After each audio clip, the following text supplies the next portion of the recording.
Fala, torcida tricampeã carioca, tamo junto novamente para mais um vídeo aqui no canal Fla Cegueta. Gente, de antemão pedindo desculpas por não ter aparecido ontem aqui no canal, nem com vídeo, nem com live, mas pô, cara, alguns motivos me levaram a não aparecer, os quais a gente não precisa nem ficar mencionando, porque são motivos particulares, mas tá tudo tranquilo, tá tudo dominado.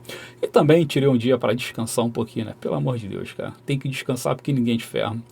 Nação Rubro-Negra, vamos lá falar muito sobre o título do Flamengo, falar sobre a postura do time, o que o Leonardo Jardim trouxe de bom e, evidentemente, esmiuçar algumas falas que a gente vê ocorrer pós-conquista, principalmente a do Léo Ortiz, a do Rossi e também a do BAP. O BAP que foi interpelado, evidentemente teria que ser mesmo e foi questionado pela imprensa para falar sobre o lance do Felipe. Ele se esquivou, agora está levando aquela tradicional pancada da imprensa, mas vamos lá. O BAP tá certo? O BAP tá errado? E é isso, gente, bora falar do nosso Flamengo. E ó, rapidinho, não é querendo dizer que a grama do vizinho é mais verde do que a nossa não, mas nesse caso aqui que eu vou exemplificar, acaba sendo, porque Palmeiras ontem foi campeão paulista pela 20ª, se eu não me engano, 26ª vez, enfim, foram campeões em cima do Novo Horizontino. Premiação pela conquista, 5 milhões de reais. Premiação pela conquista do Carioca, 10 milhões de reais. É o dobro, meu irmão. Aí tu vai falar, porra, maneiro demais. A Ferge, que fez uma festa belíssima antes da bola rolar, a Ferge, ela paga o dobro da Federação Paulista. Só que é o seguinte, gente. Flamengo, para disputar o Campeonato Carioca, ganhou uma cota fixa de 10 milhões de reais. 10 milhões de reais pela cota fixa, mais 10 milhões por ter sido campeão. 20 ganhou um troquinho por ter avançado a semifinal e ganhou um troquinho por ter avançado as quartas de finais. Não ganhou bonificação nenhuma porque não foi campeão da Taça Guanabara. Quem foi campeão da Guanabara foi o Fluminense. Flamengo, se tivesse ganho a Guanabara, a avançadas quartas, a semi, bater o campeão carioca, bateria no final de tudo 27 milhões de reais, que por sinal foi o mesmo valor de cota fixa que a Federação do Rio de Janeiro pagou ao Flamengo ano passado, só de cota fixa ano passado, e não teve, tá? Ano passado não teve valor em prêmio, mas teve a cota fixa de 27 milhões. Flamengo esse ano, mesmo sendo campeão, não ganhou sequer 25 milhões. Tá? A redução foi absurda e eles concordaram. Flamengo assinou, Vasco assinou, Botafogo, Fluminense. Enfim, prejuízo. Flamengo, apesar de ter sido campeão, levou prejuízo financeiro. Agora, porque a grama lá da Federação Paulista é mais bonita e mais vistosa e mais verdinha, por quê? Apesar do Palmeiras ter ganho 5 milhões pela conquista, a cota de participação foi de 35 milhões. Palmeiras, aliás, minto, 36 milhões. Os 4 grandes de São Paulo ganharam cada um 36 milhões só para participar. Aí tu pega 36 milhões mais 5, 41. Então assim, Palmeiras embolsou da Federação Paulista 41 milhões, enquanto Flamengo não embolsou sequer 25 milhões. Tá? E fomos campeões, eles foram campeões. Por isso que eu digo, há muita coisa errada ainda no futebol carioca. O charme permanece, evidentemente. Fla-Flu é sempre um jogo diferenciado. O Maracanã estava muito lindo ontem, todo colorido, com fumaça meio a meio, torcida dividida, é muito bacana. Festa organizada, bonita festa, por sinal. O prêmio, gostei muito, né? O troféu, o Washington Rodrigues homenageando o tradicionalíssimo jornalista esportivo carioca, flamenguista apaixonado, o qual faleceu há 2 anos. O Washington Rodrigues, mais de 50, quase 60 anos de profissão, uma referência nas crônicas e na imprensa esportiva, evidentemente, carioca e brasileira. Para tu ver, o Apolinho criou a expressão mais feliz do que pinto no lixo. É isso aí, essa expressão que tu ouve hoje em dia para lá e para cá. Mais feliz do que pinto no lixo é coisa do Apolinho. A expressão, a necessidade faz até o caixote girar, também é do Apolinho, Washington Rodrigues. Cara, tantas coisas que esse malandro criou que tá de sacanagem. E aquela coisa também do... Porra, tem uma que é importante pra caramba que ele falava. A expressão Geraldinos e Arquibaldos. Foi ele que inventou. Foi uma coluna que ele trabalhava no jornal antigo, não sei se era no Globo, enfim. Trabalhava nas crônicas e ele tinha essa coluna chamada Geraldinos e Arquibaldos. Coisa do Apolinho. Figura importantíssima, cara, importantíssima. Então, foi treinador do Flamengo, esteve com a gente ali em 95, 94, 95, 96, por aí. Foi em 95, né? Não deu certo, evidentemente. E naquele tri em cima do Vasco da Gama, o qual o Pet faz um golaço, acho que em 2001, né? Pet faz um golaço e tudo mais. Cara, quando aquela falta sai e o Pet tá ajeitando a bola, só a curiosidade, o Apolinho fala assim: agora, senhoras e senhores, está adentrando ao Maracanã São Judas Tadeu. Cara, chega a me arrepio quando olhando essa parada. A Paulinho fala isso. Está adentrando ao Maracanã São Judas Tadeu. São Judas Tadeu, evidentemente, é o padroeiro do Flamengo. E o Pet vai lá e guarda aquela bola lá no ângulo do Elton. E o bagulho desanda numa festa absurda. Então é isso, eu gostei demais de ver. Eu já sabia já, só tô frisando aqui porque não deu nem tempo de falar no canal. A taça esse ano homenageou ao Washington Rodrigues. Ano passado já tinha homenageado o Zico, né? Tinha o nome do Zico. E a primeira vez que a Ferdi decidiu nomear a sua taça foi do Roberto Dinamite. Homenagem justíssima também. Vamos ver qual vai ser o homenageado do ano que vem. Maneiro, cara, mas assim, vamos lá. Pagou-se pouco, apesar de toda a festa e circunstância, pagou-se pouco. Mas valeu, tudo bem. Apesar de tudo, papo de 10 milhões, 12, 15 milhões de reais para cá, para lá, não vai para Flamengo, não vai fazer diferença nenhuma. Nação rubro-negra, tão feliz com o heptatri do Mengão, 7 vezes tricampeão carioca, 40 vezes na sua história. Por favor, então, curtam o vídeo, dêem um like, se inscrevam no canal, compartilhem, comentem, bora largar o aço aqui nos comentários.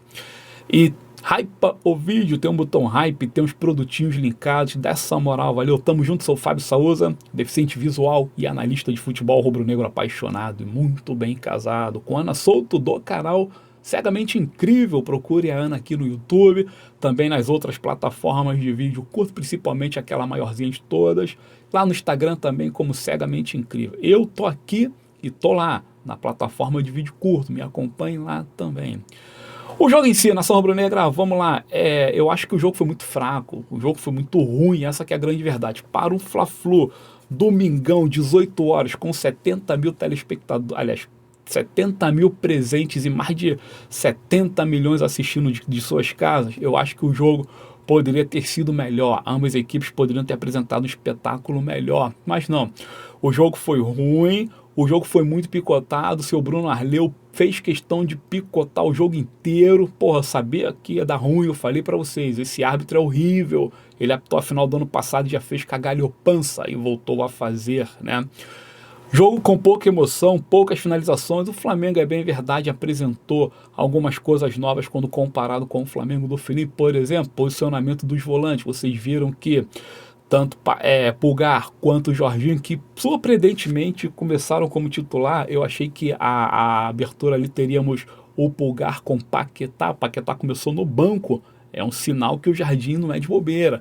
É um sinal que o Jardim tem suas convicções e ele, ó, não tem essa de medalhão. Fez mal pro elenco, não tá jogando bem, é banco. Ele fez assim no Cruzeiro, ele já chegou botando o Gabigol no banco, botando o Dudu pra fora. Então, assim, o Flamengo demonstrou postura tática diferente. Claro que ainda falta mais ajustes, falta os caras se entenderem melhor com o novo esquema de movimentação, porque o 4-3-3 permanece. Tanto é que o Flamengo entrou com o Lino, que jogou razoavelmente bem, foi uma surpresa vê-lo como titular. E no final das contas, eu até apoiei, porque ontem eu estava pré-condicionado a aceitar tudo que o Leonardo Jardim fizesse, então aceitei o Samuel Lino, o Carrascal e o Pedro como trio de ataque. Né? Acabou aquela invencionice de Plata e como ponta e tudo mais. Então, assim, houve elementos novos, mas esses caras precisam entender melhor o que o Jardim pede em termos de movimentação, mas é um bom sinal. Felipe Luiz, cara, vamos combinar, se tivesse ali, o Flamengo poderia até ter feito uma baita de uma partida, ter amassado o Fluminense, porque o Flamengo do Felipe Luiz era uma incógnita, né? Ora tu achava que ia entrar e ia destruir todo mundo, o time se arrastava e fazia vergonha, ora tu achava que ia fazer vergonha porque tu entrava sem expectativa nenhuma e o time acabava jogando bem. Compreende? Então era uma incógnita, não dá pra tu ficar de incógnita quando se diz respeito ao Flamengo. O bagulho tem que ser certeza, né? E o Felipe Luiz não tinha mais capacidade. O Rossi, de novo, salvou as nossas peles, né? Defendeu ali a cobrança. Pênalti, a gente sabe que é loteria, mas, pô, cara, o Flamengo tem excelentes batedores e tem um pegador de pênalti sensacional. Eu não vou precisar para ti agora os números do Rossi com relação a pênaltis defendidos, mas eu sei que são muitos, cara, muitos, muitos. A última vez que eu falei sobre este scout do Rossi era papo do seguinte, ó, vamos supor, 26 pênaltis que ele sofre desde que chega no Flamengo. Isso tira esses pênaltis aí de cobrança, sei lá. Vamos lá, dos 26, 14 não entram, 11 ele defende, é coisa de maluco, sabe? E 3, 2 bate na trave, um vai para fora, é coisa absurda, é um aproveitamento altíssimo. Eu vou no próximo conteúdo trazer os números exatos nesse quesito aí do Rossi, tá? Por enquanto fica nessa ideia. O fato é que ele é muito pegador de pênalti, e não só pegador de pênalti, é goleiro de decisão. A gente sabe que o Rossi, ele cresce em decisões. Eu gosto muito de jogador e atleta assim, que em grandes jogos o cara vai lá e chama a responsa. Se não fosse o Rossi, gente, a gente não teria classificado na fase de grupos da Libertadores no passado. Se não fosse o Rossi, a gente não teria sido campeão brasileiro, que quantas bolas, quantas jogadas ele acabou evitando ali, saiu. Então, assim, temos um excelente goleiro, e eu espero que agora o BAP e o Boto olhem para ele e o chamem para a renovação contratual e valorização. Essa valorização do Rossi está sendo prometida há muito tempo e ela não está acontecendo.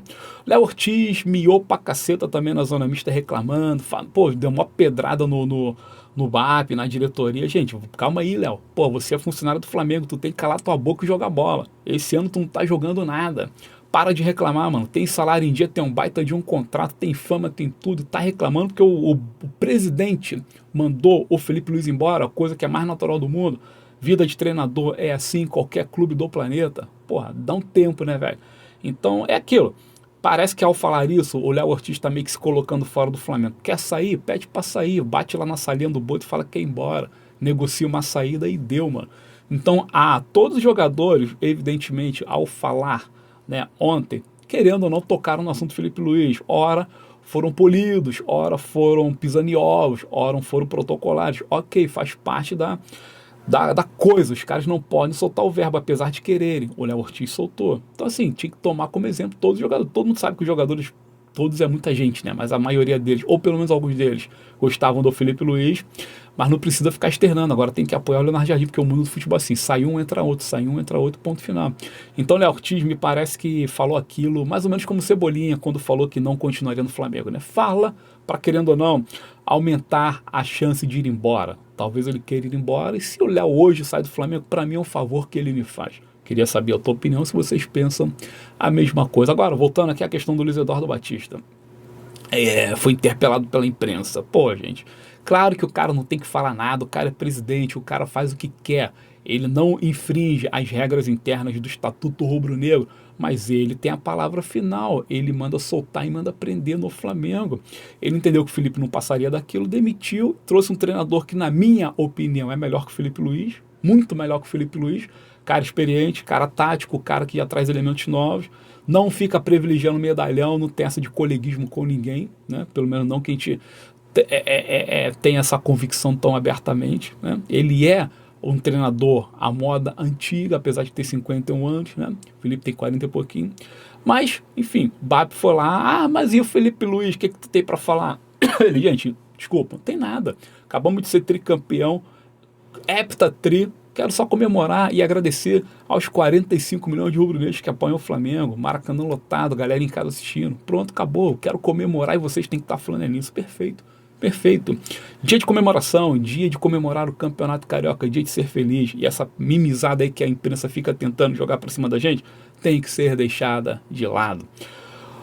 Quem vai substituir o José Boto, já que ele vai cair, né? Quem vai? Leonardo, não mais. Leonardo é persona não grata pela diretoria. Tem algum imbróglio interno que impede a presença do Leonardo. Edu Gaspar vem aí. Quando tu pega o currículo do Edu Gaspar e pega o currículo do Leonardo, cara, são equivalentes, tá? Não vamos ficar desmerecendo o Edu Gaspar, não. Só porque trabalha na CBF, vamos lá, são equivalentes. E vamos combinar, o Leonardo fez um trabalho no Milan, fez um trabalho no PSG. 2 clubes, vamos lá, fáceis de trabalhar. PSG pela fortuna e Milan, querendo ou não, com menos pressão, já que hoje A obrigatoriedade de sair conquistando tudo lá na Itália é da Juventus e da Inter de Milão. O Milan se tornou, infelizmente, coadjuvante, já que eu gosto pra caramba do Milan, até porque ele é vermelho e preto e o escudo é muito bonito, né? O Leonardo trabalhou em clubes que, bom, não jogaram sobre ele tamanha pressão, velho. Tamanha pressão. Claro que ele é um dirigente melhor que o Boto, muito melhor até, mas, cara, não é isso tudo. Agora, quando pega o currículo do Edu Gaspar, pô, o cara também tá no mundo do futebol, tá envolvido em vários clubes, seleção brasileira, Copa do Mundo, tem experiência pra caramba e pode ter certeza, tem muito mais triunfos acerca de negociação com qualquer empresário mundo afora do que o próprio Leonardo. Não que o Leonardo não tenha, mas acho que o do Gaspar tem mais. Então, trazendo o Gaspar para o Flamengo, também eu penso, é melhor que trazer o Leonardo, e também é o pensamento do presidente Babton. Boto vai cair e logo logo o Edu tá chegando e já vai trazer novidade. Claro que assim que essas novidades chegarem, eu conto para vocês. Fechou, nação? É isso. Hoje o assunto é Flamengo heptatri carioca, 40 títulos, meu irmão, 7 tricampeonatos, e ano que vem conseguiremos o tão sonhado tetra. Flamengo nunca foi tetra campeão, e tetra somente o Botafogo, tá? Tetra carioca somente o Botafogo. Flamengo já vem sendo dono do futebol carioca há muito tempo, é a 8ª vez consecutiva que estamos na final. 6 contra o Fluminense, uma contra o Vasco e outra contra o Nova Iguaçu. Flamengo é o rolo compressor, avassalador, e agora, pô, passou. Falar um pouquinho dos próximos 3 jogos, tá? Olha aqui, Flamengo volta as atenções totais para o Campeonato Brasileiro. Os próximos 3 jogos são pelo Campeonato Brasileiro, e tem até um jogo atrasado do Mirassol que poderia já ter um encaixe aí, mas esse encaixe me parece que vai ficar para a data FIFA, depois vai parar para a data FIFA, onde tem alguns amistosos de preparação para a Copa, mas vamos aqui. Flamengo, quarta-feira agora, 9h30 da noite, enfrenta o Cruzeiro do Tite, do Gerson, no Maracanã. Gerson tá machucadinha, mas está se preparando, né? O Coringuinha talvez venha para o Maracanã, tomara que venha e leve uma baita de uma vaia para ficar com a orelha quente, velho. É isso. Flamengo e Cruzeiro, quarta-feira, 9h30. Sábado que vem, vamos ao Enchinão enfrentar o Botafogo, jogar de novo em cima da mesa de sinuca, mas não há de ser nada, lá a gente sempre ganha. Flamengo, querendo ou não, gosta de jogar em campo sintético, né? Porque a gente brinca na Arena MRV, brinca no Allianz, brinca no Engenhão, brinca lá no bagulho do Atlético, brinca em qualquer lugar, filho, então não tem problema não. Vamos sábado, o jogo é 8 horas contra o Botafogo, e fechando essa sequência, quinta-feira, outra, dia 19, tem Flamengo e Remo. Flamengo e Remo, um jogo bacana, a comunidade rubro-negra do Norte vai ficar enlouquecida, a audiência vai lá em cima. E é isso, esse jogo, se eu não me engano, vai ser 9 horas da noite da próxima quinta-feira. Sem ser essa, agora evidentemente a outra, né? Porque Cruzeiro, Botafogo e Remo. Dá pra vencer os 3? Claro que dá, velho. Porra, Cruzeiro, Maracanã, com o Tite retranqueiro, balançando mais do que vara verde e ventania. Sábado, Flamengo e Botafogo do Enchinão, a gente brinca de jogar futebol lá, 3 pontos no papo. E o Remo, que coitado, é o fiel da balança, né? É o café com leite, essa que é a verdade. Então, 9 pontos para, de fato, aqueles torcedores que estão pilhando contra o Jardim aceitarem que ele é um baita de um treinador. O Flamengo, desse modo, se coloca entre os líderes da competição e a partir dali não sai mais. Graças a Deus que os ares respiráveis voltaram ao Ninho do Urubu, voltaram à Gávea, voltaram ao Maracanã, e tá todo mundo com a mente oxigenada e predispostas a fazer um excelente trabalho, penso eu. Valeu, nação rubro-negra, Fábio Saúza, tamo junto, dê o like no vídeo, comenta, se inscreva e bora para o próximo conteúdo. Tem novidade, tem mais notícias chegando, aqui não para. Descansei ontem, mas hoje estamos firmes e fortes. Valeu, obrigado.